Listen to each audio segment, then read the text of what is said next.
اتكلم مصري. النهاردة هنتعرف على بعض التعبيرات اللي بنستخدمها كتير في العامية المصرية.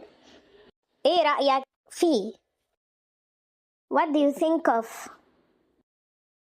ايه رأيك في العربية؟ What do you think of the car؟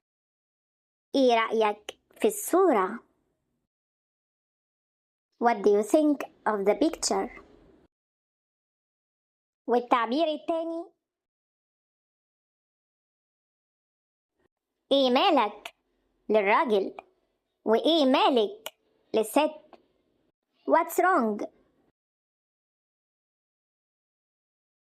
والتعبير التالت للراجل عمرك وللست عمرك. Have you ever؟ عمرك plus past tense means have you ever. عمرك سافرت؟ Have you ever traveled؟ عمرك سقت بسرعة؟ Have you ever drove fast؟ عمرك اشتغلت مدرس؟ Have you ever worked as a teacher؟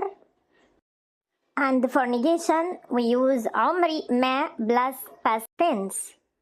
I have never. عمري ما شفت فيلم مصري. I have never seen an Egyptian movie. عمري ما سافرت برا مصر. I have never traveled outside Egypt. والتعبير الرابع حاسب، خلي بالك. Take care, be careful. حاسب على نفسك. Take care of yourself. حاسب، هتعمل حادثة.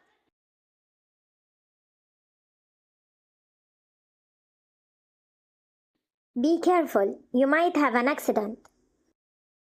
خلي بالك من نفسك. Take care of yourself. ودلوقتي هنشوف كل التعبيرات دي في فيديو عملي. يلا بينا. ايه رأيك بقى في العربية؟ سريعة جدا مش كده؟ العربية جميلة جدا، بس يا خبر. ايه مالك خايفة كده ليه؟ عمرك سقتي بسرعة زي كده؟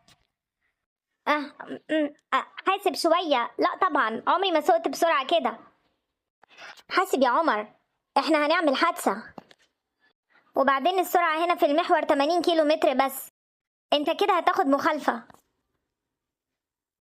لا ما تخافيش، انا عمري ما خدت مخالفة ولا عمري عملت حوادث قبل كده. احنا خلاص قربنا نوصل وهنوصل على طول. طيب الحمد لله، عشان انا سقت كتير بس مش على 140 كيلو متر.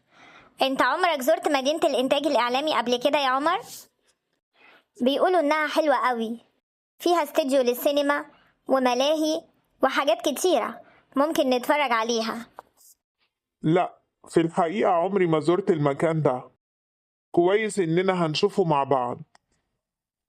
بصي العربية اللي هناك دي حلوة ازاي؟ فعلا لونها حلو قوي، بس بص قدامك وهدي السرعة شوية. الله،